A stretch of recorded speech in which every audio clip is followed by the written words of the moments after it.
নমস্কার, স্বাগত আপনাদের ত্রিপুরা নিউজ 8-এর সন্ধ্যার বিশেষ লাইভ অনুষ্ঠানে। অন্যান্য প্রত্যেক দিনকার মতো রাজ্য রাজনৈতিক কিছু বিষয় নিয়ে আমি আপনাদের সাথে রয়েছি পূজা। আজ আমরা আলোচনা করতে চলেছি, আমরা প্রত্যেকেই জানি আগামীকাল সেই নির্ঘণ্ট, অর্থাৎ যে নির্ঘণ্টের জন্য পূর্ব ত্রিপুরা আসনের যারা সাধারণ জনগণেরা রয়েছেন তারা অনেকদিন ধরেই সেখানে তাকিয়েছিলেন হয়তোবা। অর্থাৎ আমরা জানি আগামীকাল পূর্ব ত্রিপুরা লোকসভা আসনের নির্বাচন রয়েছে এবং সেকেন্ড ফেজের যে ইলেকশন রয়েছে সেটি অনুষ্ঠিত হতে চলেছে রাজ্যের বুকে আগামীকাল। তাকে নিয়ে আজকের দিনে দাঁড়িয়ে প্রত্যেকেরই নানান প্রস্তুতি রয়েছে।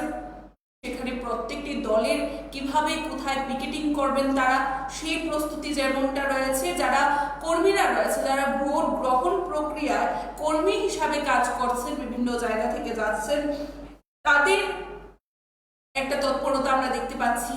তার পাশাপাশি যদি আমরা বলি যে বিভিন্ন রাজনৈতিক দলে যারা প্রার্থীরা রয়েছেন তাদেরও একটা টহলদারির বিষয় থেকেই থাকে, সেখানেও কিন্তু আমরা দেখতে পাচ্ছি তৎপরতা। এবং তার পাশাপাশি আমরা যদি বলি যে আরক্ষা বাহিনী বা আরক্ষা কর্মীদের বিষয়েও একটা বড় সড়ো অভিযোগ আমরা দেখতে পাই। পশ্চিম ত্রিপুরা লোকসভা আসনে যেদিন নির্বাচন অনুষ্ঠিত হয় সেই দিন একটি অভিযোগ উঠে এসেছিল রীতিমতো যে পশ্চিম ত্রিপুরা আসনে সিকিউরিটি ঠিকভাবে বা সঠিকভাবে সেখানে ব্যবস্থাপনা না থাকায় বিশেষ কিছু জায়গায় অপ্রীতিকর ঘটনার সৃষ্টি হয়েছিল। সেই বিষয়গুলিতেও আমরা তৎপরতা দেখতে পাচ্ছি সিইও এবং আরও। তাছাড়াও আমরা আপনাদের সাথে আলোচনা করার চেষ্টা করার বা আমাদের সম্পূর্ণ আলোচনা শুরু করার প্রাক মুহূর্তে আমরা আপনাদের জানিয়ে দেওয়ার চেষ্টা করব যে আমাদের কমেন্ট সেকশন উন্মুক্ত রয়েছে, সেখানে আপনারা আপনাদের মতামত তুলে ধরতে পারেন। আজকের দিনে দাঁড়িয়ে যে পরিস্থিতি রয়েছে রাজ্যের, অর্থাৎ আমরা দেখতেই পাচ্ছি যে বিভিন্ন জায়গায় বিভিন্ন বিধানসভা কেন্দ্রগুলিতে বুথে বুথে সেখানে ইভিএম মেশিন পৌঁছে যাচ্ছে এবং তাকে ঘিরে যারা কর্মকর্তারা রয়েছে তাদের যেমন একটা তৎপরতা আমরা দেখতে পাচ্ছি, তার পাশাপাশি আরো বড় বড় কিছু বিষয় রয়েছে যেগুলো আপনাদের জানিয়ে রাখা প্রয়োজন। আমরা দেখতে পাই যে যারা পুলিশ কর্মীরা রয়েছে, যারা পুলিশ বা প্রশাসনিক বা আমরা যদি বলি সেখানে আরক্ষা বাহিনীরা রয়েছে, তারা বিভিন্ন জায়গায় তাদের যে জায়গাগুলিতে তাদের সেখানে সিকিউরিটি দেওয়া বা নিরাপত্তা দেওয়ার বিষয় রয়েছে সেখানে তারা ধীরে ধীরে মুভ করছেন সেই জায়গাগুলিতে। এবং দ্বিতীয়ত আমরা যে বিষয়টা বলবো যে রাজ্যের বিভিন্ন মহকুমা শাসকদের অফিস থেকে 7টি এমন ভোট কেন্দ্র থাকছে যেখানে নাকি শুধুমাত্র আমরা দেখতে পাবো মহিলারা বা মহিলাদের দ্বারা পরিচালিত হবে এমন 7টি বুথ কেন্দ্র রয়েছে। সেগুলি কোথায় রয়েছে? 39 এবং 40 বিধানসভায় আমরা দেখতে পাচ্ছি সাবরুম নগর পঞ্চায়েতে 5টি এবং হরিণা ও গোয়াচা যে জায়গাটি রয়েছে সেখানকার গ্রাম পঞ্চায়েতে 2টি রয়েছে, যে বুথ কেন্দ্রগুলি সম্পূর্ণই মহিলাদের দ্বারা পরিচালিত হবে। এবং এই মহিলা যারা সেখানে পরিচালনা করবেন সেই ভোট কেন্দ্রগুলি বা বুথ কেন্দ্রগুলি, সেখানে তাদের বক্তব্য কি ছিল? তাদের যখন জিজ্ঞাসাবাদ করা হয় তারা স্পষ্টতই জানিয়ে দিয়েছেন যে এই দায়িত্ব তারা পালন করতে পেরে বা এই দায়িত্ব যখন তারা পেয়েছেন সেটা পেয়ে তারা অনেকটাই খুশি রয়েছেন। আগামী দিনে তারা এই দায়িত্ব সঠিকভাবে পালন করবেন, অর্থাৎ আগামীকাল যে সেকেন্ড ফেজের ইলেকশন রয়েছে পূর্ব ত্রিপুরা আসনে সেখানে তারা এই দায়িত্ব সঠিকভাবে পালন করতে চলেছেন, এই বিষয়টা তারা ব্যক্ত করেন। তাছাড়াও মহিলাদের যেহেতু এবারে প্রথমবার এই দায়িত্ব প্রদান করা হয়েছে বিশেষত মহিলারাই সেখানে সেই বুথ কেন্দ্রগুলিকে পরিচালনা করতে চলেছেন, সেখানে দাঁড়িয়ে মহিলাদের মধ্যে একটা আনন্দ উচ্ছ্বাস পরিলক্ষিত হয়। তাছাড়াও আমরা যদি দেখি বিভিন্ন জায়গায় মুভ করছেন প্রশাসনিক আধিকারিক থেকে শুরু করে যারা পুলিশ কর্মীরা রয়েছেন। তাছাড়াও যদি আমরা বলি ভোট কেন্দ্রগুলি যারা দেখছেন তাদের মধ্যে বিশেষ কিছু পুরুষ কর্মীরাও রয়েছেন। মহিলারা যেহেতু সেখানে 4টি বুথ কেন্দ্রে রয়েছে সেখানে দাঁড়িয়ে আমাদের পুরুষদের কথা উল্লেখ করতে হচ্ছে, সেখানে তারাও রয়েছেন, তাদের মধ্যেও কিন্তু একটা উচ্ছ্বাস আমরা পরিলক্ষিত করতে পারছি। এবারে এই ভোট গ্রহণ প্রক্রিয়াকে নিয়ে প্রত্যেকেই কিন্তু আনন্দিত রয়েছে। আমরা জানি উৎসবের মেজাজেই ভোট গ্রহণ প্রক্রিয়া হয়ে থাকে, গণতান্ত্রিক অধিকার প্রয়োগ করার দিন গণতন্ত্রের একটি বড় উৎসব বলা হয় এই ভোট গ্রহণ প্রক্রিয়াকে। সেখানে দাঁড়িয়ে আজকের দিনে বিশেষ কিছু প্রস্তুতি আমরা দেখতে পাই। সাবরুম শুধু নয় নয়, আমরা বিভিন্ন জায়গায় দেখতে পাচ্ছি বুথ কেন্দ্রে বিভিন্ন মহকুমা শাসকের অফিস থেকে ইভিএম মেশিন নিয়ে যারা কর্মীরা রয়েছেন তারা ভোট কেন্দ্রের দিকে যেতে শুরু করেছেন বা বিভিন্ন জায়গায় ভোট কেন্দ্রে যেতে শুরু করে দিয়েছেন কর্মীরাও। এবং সেখানে দেখার বিষয় হচ্ছে, বড় প্রশ্ন থাকছে, ইতিমধ্যে পশ্চিম ত্রিপুরা আসনে লোকসভা নির্বাচন যেদিন অনুষ্ঠিত হয় সেদিন বিশেষ কিছু অভিযোগ উঠে এসেছিল।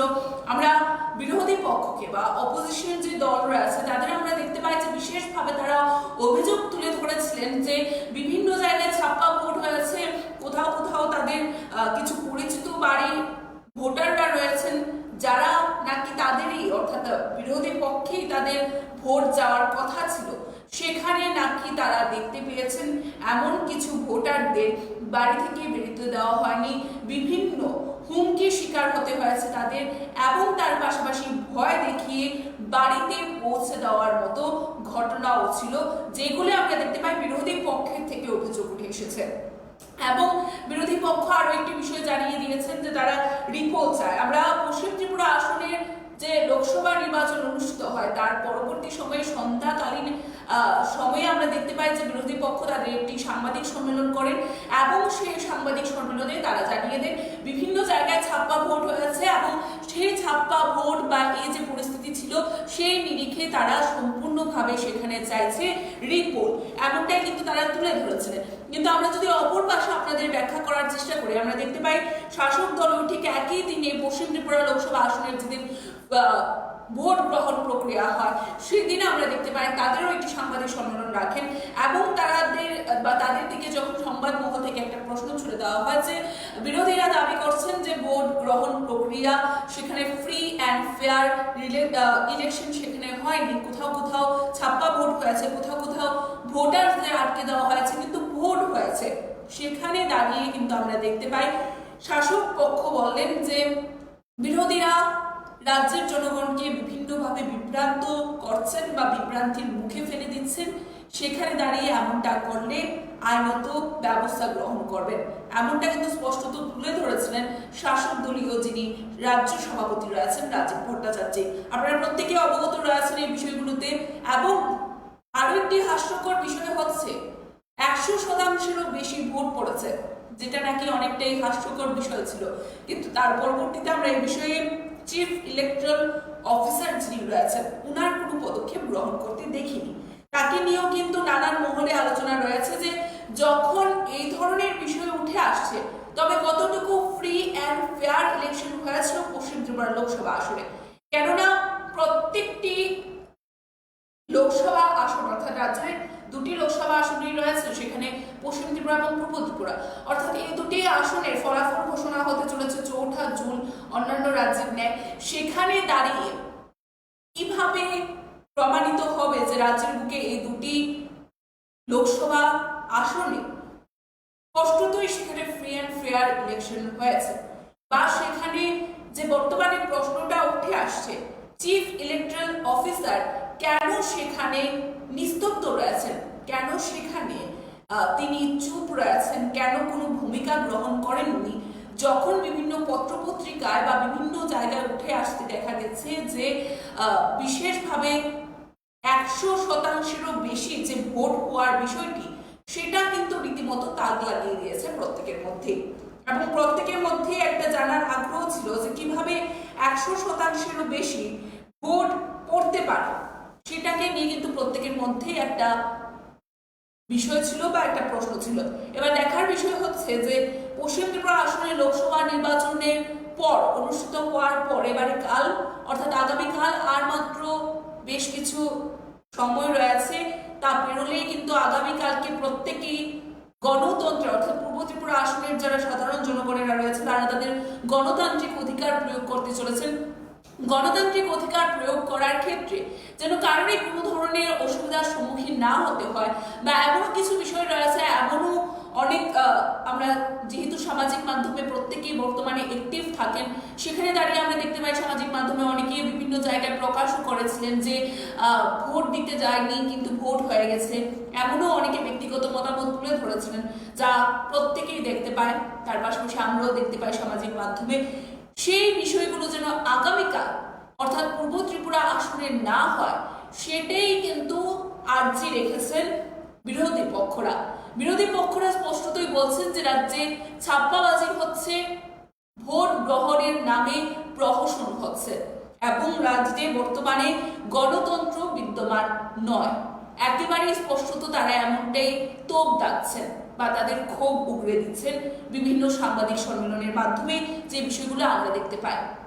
কিন্তু আজকের দিনে দাঁড়িয়ে প্রশ্ন হচ্ছে যে যেহেতু পশ্চিম ত্রিপুরা আসনে নিরাপত্তা থেকে শুরু করে ভোট গ্রহণের সেখানে দাঁড়িয়ে বহিরাগতদের চলাফেরা বা মুভমেন্ট থেকে শুরু করে বা সিকিউরিটি অভাব থেকে শুরু করে যে বিষয়গুলোকে নিয়ে অভিযোগ উঠে এসেছিল, যেখানে দাঁড়িয়ে বিরোধী পক্ষ রিপোলের দাবি করেছিলেন, সেগুলি যাতে না হয় তার জন্য এবারে প্রশাসনিক আধিকারিকরা বা মহকুমা শাসক বা যদি আমরা বলি আরও বা চিফ ইলেকট্রাল অফিসার সেই বিষয়গুলিতে কতটুকু দৃষ্টি আকর্ষণ করেছিলেন বা তার উপর কি পদক্ষেপ নিচ্ছেন আগামীকালকে পূর্ব ত্রিপুরা লোকসভা আসনে তাই দেখা। তার পাশাপাশি আমরা কিন্তু দেখতে পাচ্ছি একটি আসনে স্পষ্টতই জানিয়ে দেওয়া হয়েছে রাজ্যের বিভিন্ন মহকুমা শাসকদের অফিস থেকে 60টি এমন ভোট কেন্দ্র রয়েছে বা থাকছে যা সম্পূর্ণ মহিলাদের দ্বারা পরিচালিত হতে চলেছে। এবার দেখার বিষয় সেখানে কোনো ধরনের অপ্রীতিকর ঘটনা হয় কিনা সেগুলোকেও কিন্তু নজর রাখতে হবে। নিরাপত্তা বাহিনীদের কাছে বিশেষভাবে আমাদের অনুরোধ থাকবে আগামীকালকে যেন কোথাও থেকে কোনো ধরনের অপ্রীতিকর ঘটনার বিষয় না উঠে আসে, সেগুলো যেন সুনিশ্চিত করা হয়। তার পাশাপাশি সাবরুম আমরা জানিয়ে রাখবো আপনাদের, সাবরুম নগর পঞ্চায়েতে 5টি এবং হরিণা এবং গোয়াচার যে জায়গাটি রয়েছে গ্রাম পঞ্চায়েতে সেখানে 2টি ভোট কেন্দ্রে এভাবে মহিলাদের দ্বারা পরিচালিত হতে চলেছে। এবার দেখার বিষয় হচ্ছে যে আগামীকাল কতটুকু ফ্রি অ্যান্ড ফেয়ার ইলেকশন হয়। ইতিমধ্যে আমরা যদি দেখি যে বিরোধী দলের বিশেষত আমরা যদি বলি, আমরা দেখতে পাচ্ছি যে সিপিআইএম এবং কংগ্রেস বর্তমানে একই মঞ্চে রয়েছেন। সেখানে দাঁড়িয়েও কিন্তু আমরা দেখতে পাচ্ছি যে একই মঞ্চে থাকার পরেও সেখানে বিরোধী দলের যারা নেতৃত্বরা রয়েছেন তাদের সিপিআইএম দল থেকে হোক না কেন বা কংগ্রেস দল থেকে হোক না কেন নানান বক্তব্য, তারা নানান ক্ষোভ উগড়ে দিয়েছিলেন পশ্চিম ত্রিপুরা আসনে লোকসভা নির্বাচনের পর। সেগুলি যেন আর না হয় সেটাই আমাদের আর্জি থাকবে। আমরা আপনাদের স্ক্রিনে দেখানোর চেষ্টা করছি যে চিত্র রয়েছে বিভিন্ন বুথ কেন্দ্র থেকে বিভিন্ন জায়গায় যাচ্ছেন যারা সেখানে কর্মীরা রয়েছেন ভোট গ্রহণে, যাদের সেখানে পাঠানো হয়েছে সেখানে কর্মীরা যারা রয়েছেন তারা কিন্তু একের পর এক সেই কেন্দ্রগুলিতে যাচ্ছেন। আমরা সেই চিত্র কিছুটা আপনাদের দেখানোর চেষ্টা করছি এবং আমরা পশ্চিম ত্রিপুরা লোকসভা আসনে আরো একটি বিষয় আপনাদের জানিয়ে রাখার চেষ্টা করব। বিশেষ কিছু বুথ কেন্দ্রে আমরা দেখতে পাই যে এজেন্টদের, যারা পোলিং এজেন্ট রয়েছে তাদেরকে বের করে দেওয়া বা তাদেরকে হুমকির শিকার হতে হয়েছে। এমন কিছু জায়গায় রয়েছে যাদের পোলিং এজেন্টকে সেখানে সাসপেন্ড করে দেওয়া হয়েছে। এমনটাও কিন্তু আমরা শুনতে পেয়েছিলাম পশ্চিম ত্রিপুরা আসনে লোকসভা নির্বাচন যেদিন অনুষ্ঠিত হয় সেদিন। আমরা দেখতে পাই যিনি রিটার্নিং অফিসার রয়েছেন তিনি বলেছিলেন বিশেষ কিছু বিষয় এবং রিপোলের বিষয়টি তিনি জানেন না এমনটাও তিনি ব্যাখ্যা করেছিলেন এবং তার পাশাপাশি তিনি আরো একটি বিষয় বলেছিলেন যে এই যে পূর্ব ত্রিপুরা লোকসভা আসনের যেদিন নির্বাচন অনুষ্ঠিত হবে সেদিন তারা বিশেষভাবে নজর রাখবেন যে অভিযোগগুলি পশ্চিম ত্রিপুরা আসন থেকে উঠে এসেছিল সেগুলো যেন আর না উঠে আসে। তার পাশাপাশি আমরা আপনাদের আরো একটি বিষয় জানিয়ে রাখার চেষ্টা করব। আমরা প্রত্যেকেই জানি আজ বিশ্ব ম্যালেরিয়া দিবস রয়েছে। সেখানে দাঁড়িয়ে যেহেতু বর্তমানে তাপ প্রবাহ বা তাপমাত্রার পরিমাণও বৃদ্ধির দিকে রয়েছে বা সেখানে চাপ বৃদ্ধির দিকে রয়েছে, সেখানে দাঁড়িয়ে আমরা আপনাদের জানিয়ে রাখার চেষ্টা করব যে ম্যালেরিয়া সংক্রান্ত বিষয়টিও কিন্তু বর্তমানে একটা বড় বিষয় হয়ে দাঁড়িয়েছে। আজ বিশ্ব ম্যালেরিয়া দিবস রয়েছে, সেখানে দাঁড়িয়ে বিভিন্ন জায়গায় বিভিন্ন অনুষ্ঠানের আয়োজন করা হয়েছে এবং সেই অনুষ্ঠানগুলির মাধ্যমে সচেতনতা প্রদান করার চেষ্টা করা হয়েছে প্রত্যেকের মধ্যে। প্রত্যেক রাজ্যবাসী যেন বিশেষভাবে পরিষ্কার পরিচ্ছন্নতা বজায় রাখে এবং ম্যালেরিয়ার প্রকোপ থেকে নিজেদের রক্ষা করতে যে যে প্রিকশনগুলি সেখানে মেনে চলা প্রয়োজন রয়েছে সেগুলো যেন মেনে চলা হয় সেগুলোকে কিন্তু অবগত করেছে এবং সেগুলো অবগত করতে গিয়ে রাজভবনে আমরা একটি বিশেষ অনুষ্ঠান দেখতে পাই যেখানে বিশেষভাবে বক্তব্য রেখেছেন ম্যালেরিয়া সংক্রান্ত বিষয়ে সচেতনতামূলক বক্তব্য রাখতে আমরা দেখতে পাই রাজ্যপাল যিনি রয়েছেন ইন্দ্রসেনা রেড্ডি নাল্লুকে। তাছাড়াও তিনি বলেন যে মোকাবেলায় কি কি পদক্ষেপ গ্রহণ করতে হবে তাও যেন প্রত্যেককে সচেতনতা বা সচেতন করা হয়, সেই বিষয়গুলিতে পরিষ্কার পরিচ্ছন্নতা যেন বিশেষভাবে বজায় রাখা হয়, এডুকেশন এবং সায়েন্স তাছাড়াও আরো বিশেষ কিছু ডিপার্টমেন্ট রয়েছে, চিলড্রেন ডিপার্টমেন্ট, সেগুলোকে বিশেষভাবে নজর জ্ঞাপন করার আর্জি রেখেছেন তিনি। তাছাড়াও তিনি বলেন যে এই বিষয়ে গোটা রাজ্যবাসীকে অ্যাওয়্যার করতে হবে এবং তার জন্য প্রয়োজনে রেলি থেকে শুরু করে নানানভাবে, অর্থাৎ লিফলেট বিলি থেকে শুরু করে নানানভাবে যেন প্রত্যেককে অবগত করা হয় এই ম্যালেরিয়ার প্রকোপ থেকে নিজেদের রক্ষা করার জন্য। আজকে আমরা দুটি বিষয়ে আপনাদের সামনে তুলে ধরার চেষ্টা করেছি। আগামীকাল আরো একটি বড় দিন রয়েছে, আরো একটি বড় উৎসবের দিন রয়েছে আমাদের রাজ্যে। তারপরে লোকসভা নির্বাচন আমরা দেখতে পাই যে তার পরবর্তী সময়ে যে সেখানে বিভিন্ন জায়গায় ম্যালেরিয়ার একটা প্রকোপ রয়েছে বা উষ্ণতা বৃদ্ধিকে নিয়েও রাজ্যে বর্তমানে নানান জায়গায় বলাই যেতে পারে যে প্রত্যেকেই একটা চিন্তার মধ্যে রয়েছে, প্রত্যেকের কপালে ভাঁজ রয়েছে। এই যে গরমের বা এই যে তাপের প্রবাহ, তাকে নিয়েও কিন্তু একটা বড় প্রশ্ন রয়েছে। আমরা তার পাশাপাশি আপনাদের স্ক্রিনে এই মুহূর্তে দেখানোর চেষ্টা করছি, গতকাল একটা বিষয় আমরা দেখতে পাই যে আমাদের প্রত্যেকে জানা রয়েছে একটা কোড অফ কন্ডাক্ট রয়েছে এবং সেখানে নির্বাচনে একটা কিছু সময়সীমা বেঁধে দেওয়া হয়, তারপর প্রচার প্রসার বা কোনো দলীয় নেতৃত্ব বা কোনো দল বা কোনো রাজনৈতিক দলই হোক না কেন বা নেতৃত্বই হোক না কেন কোনো ধরনের প্রচার সম্বন্ধীয় কোনো বিষয় বা কাউকে ব্যক্তিগত আক্রমণেও সেখানে করতে পারবেন না, এমনটাই কোড অফ কন্ডাক্ট রয়েছে। এবং সেখানে আমরা দেখতে পাই গতকালকে যিনি সহ সভাপতি রয়েছেন শাসক দলের অর্থাৎ পাতালকন্যা জমাতিয়া, উনি একটি বক্তব্য রেখেছিলেন সাংবাদিক সম্মেলনে, যেখানে তিনি রীতিমতো দালাল আখ্যায়িত করেছিলেন ত্রিপুরা মথার যিনি প্রাক্তন চেয়ারম্যান রয়েছেন প্রদ্যুৎ কিশোর দেববর্মনকে, এবং সাথে সাথে তাকে নিয়ে কিন্তু পদক্ষেপ গ্রহণ করা হয়। আমরা কিন্তু দেখতে পাই বা আপনাদের দেখানোর চেষ্টা করছি, বর্তমানে স্ক্রিনে আপনারা দেখতে পাচ্ছেন যেখানে একটি শোকজ করা হয়েছে, সেখানে পাতালকন্যা জমাতিয়াকে কোড অফ কন্ডাক্ট না মানার কারণে, সেটা কিন্তু আমরা আপনাদের দেখানোর চেষ্টা করছি, সেখানে শোকজ করা হয় ওনাকে, সেই বিষয়টিও কিন্তু আপনাদের জানিয়ে রাখার চেষ্টা করলাম। এবার বিষয় হচ্ছে আগামীকালকে কতটুকু ফ্রি অ্যান্ড ফেয়ার ইলেকশন হয় এবং কোথাও যেন নিরাপত্তার বিষয়টিকে নিয়ে কোনো ধরনের অভিযোগ না থাকে, এবং আগামীকালকে যে আপডেটসগুলো রয়েছে তা নিয়ে অবশ্যই আমরা থাকবো। তা দেখতে অবশ্যই চোখ রাখবেন ত্রিপুরা নিউজ 8 পর্দায়। প্রত্যেকটি আপডেটস আমরা আপনাদের একের পর এক পৌঁছে দেওয়ার চেষ্টা করবো, কোথায় কিভাবে শান্তিপূর্ণ নির্বাচন হচ্ছে কি না, কোন কোন কেন্দ্রগুলিতে আমরা পূর্বেও দেখানোর চেষ্টা করেছি, বিশেষ করে কিছু কেন্দ্র রয়েছে যেখানে নাকি হুমকি শিকার হতে হয়েছে অনেককে বা ভোট দিতে যেতে দেওয়া হয়নি, এমনও কিছু চিত্র আমাদের কাছে উঠে আসে। আমরা আমাদের স্ক্রিনে আপনারা দেখতে পাচ্ছেন আমাদের যে হোয়াটসঅ্যাপ নাম্বারটি রয়েছে বা আমাদের যে নাম্বারটি রয়েছে সেই ফোনিং নাম্বারেও আপনারা কোথাও যদি আপনাদের এই ধরনের অপ্রীতিকর ঘটনার সম্মুখীন হতে হয় তা আপনারা আমাদের অবশ্যই পাঠাতে পারেন এবং আমরা তা পাবলিশ করার চেষ্টা করব। সেখানে আপনাদের জানিয়ে রাখছি আমাদের স্ক্রিনে কিন্তু আমাদের নাম্বার যাচ্ছে, আপনারা সেটা নোট করে রাখতে পারেন। এবারে আজকের মতো আমরা বিশেষ কিছু বিষয়ে আলোচনা করার চেষ্টা করেছি, যেহেতু আগামীকাল 26 এপ্রিল রয়েছে, পূর্ব ত্রিপুরা লোকসভা আসনের নির্বাচনের দিন রয়েছে, সেখানে দাঁড়িয়ে প্রত্যেকেই একটা প্রস্তুতি ইতিমধ্যেই নিয়ে নিয়েছেন। সেই বিষয়গুলোতে আমরা আবারও কিছুটা অবগত করানোর চেষ্টা করেছি, নিরাপত্তা আধিকারিক থেকে শুরু করে প্রত্যেককে যেন কোনো ধরনের অপ্রীতিকর ঘটনা না হয়। সেই বিষয়গুলো বলে আমরা আজকের মতো এখনকার যে বিশেষ লাইভ অনুষ্ঠান রয়েছে আমরা এখানেই শেষ করব। পরবর্তী বিভিন্ন আপডেটস দেখতে অবশ্যই চোখ রাখবেন ত্রিপুরা নিউজ 8 পর্দায়। নমস্কার।